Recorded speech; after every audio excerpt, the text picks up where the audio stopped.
Come on through, Cookie. I want to pull my soapbox. That's basically it. Let's talk about drag and all its forms.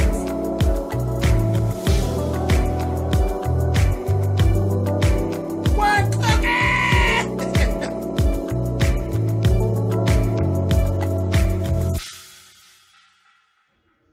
Hey guys, thanks so much for clicking on the video. Let's talk Too Close to Home, Season 2, Episode 7.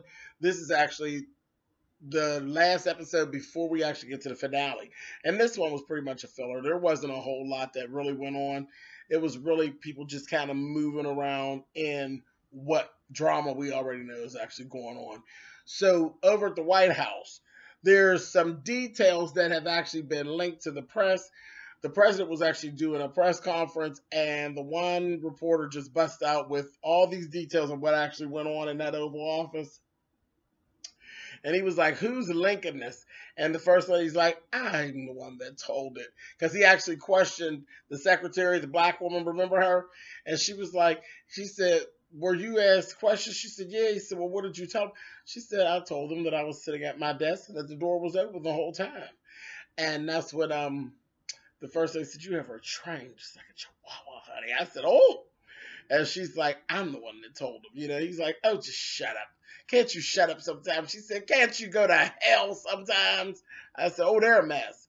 Then she said, listen to you. You're getting just ridiculous. You're going to stand out there and say, oh, it's a very pressing matter. She said, don't you know that saying it's a pressing matter is just code for I was hard and I wanted her?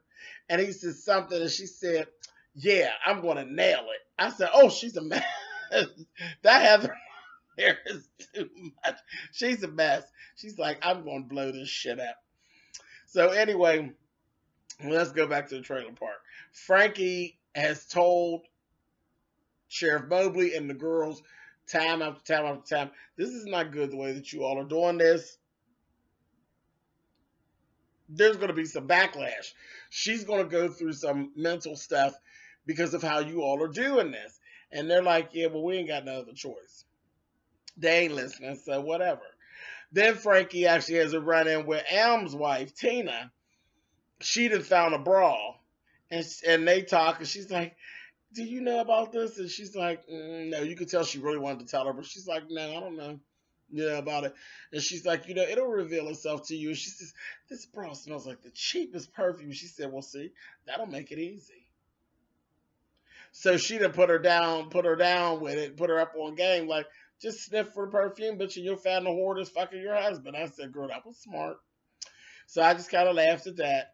And then there was a scene later on where we actually seen Shelby run over to Octavia's trailer, and she went and talked to Regina, and she said, oh, girl, I like this perfume, and she ended up spraying the perfume on her next week in the finale.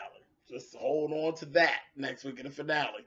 But there was a whole thing where Regina didn't want people to know that her and Shelby were cool. Because then even at that point, Nelson said something to Octavia about, oh, yeah, Shelby came over to see Regina.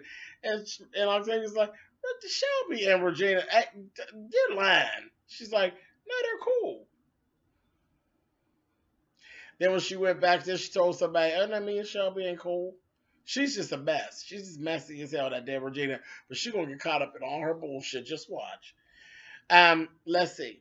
Then we had Yuri, the Secret Service guy. He was talking to the president, and he was warning the president of the risk level and doing whatever this Pelican thing is. He's like, set up a Pelican. I don't know what that is or what that means. If any of you all caught that, or maybe I was dozing off or something, put it down there in the comments. I don't know what the fuck that Pelican thing is. And the First Lady mentioned something about Pelican too. And I know he said back to Yuri, it worked the last 3 times. So I don't know what that is. I don't know if I missed something. If I missed something, you all put it down there in the comments, please. Thank you very much. Okay, moving on.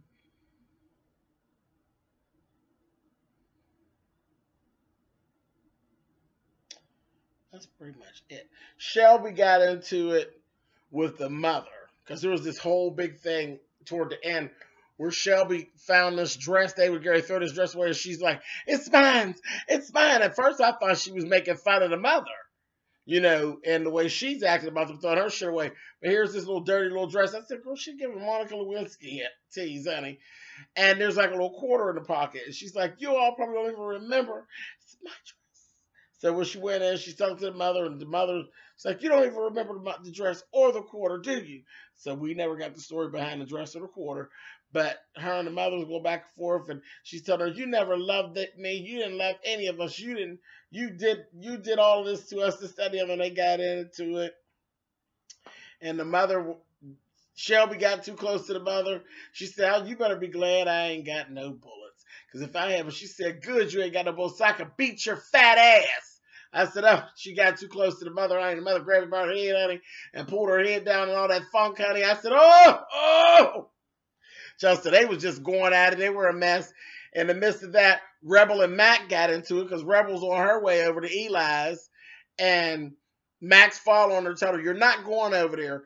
And then Eli comes down the road and picks her up in the car. And he's telling her, "Don't get in that car." She got on in there and sped on off. And Eli's like laughing. Yeah, he is sick and twisted.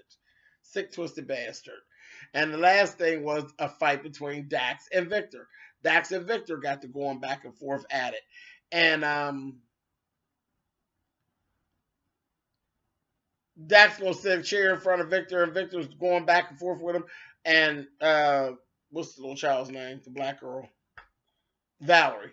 Valerie's sitting on the bed. She's like, "Stop it. Stop it, you all. Stop it." They're going back and forth. And he's telling them, "I never loved you. I used you just like I used everybody else."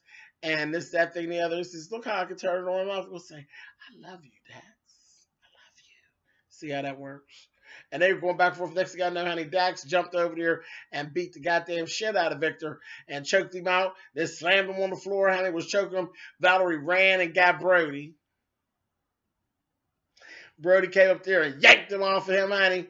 And here Victor was bleeding again. He told him, and the doctor, Alan, was like, "I can't help him this time. I can't help him again. I can't help him this time." And he told him, he said, "You got him bleeding again." He said, "If he dies, it's going to be on you." I said, "Lord, this is too much, honey.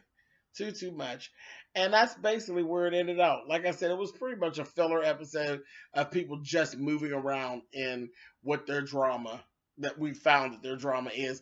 Next week, like I said, is the season finale, and I guess they're going to get to it. We'll get to see what's really going to go on. So I will see you guys in 7 days. All right, guys.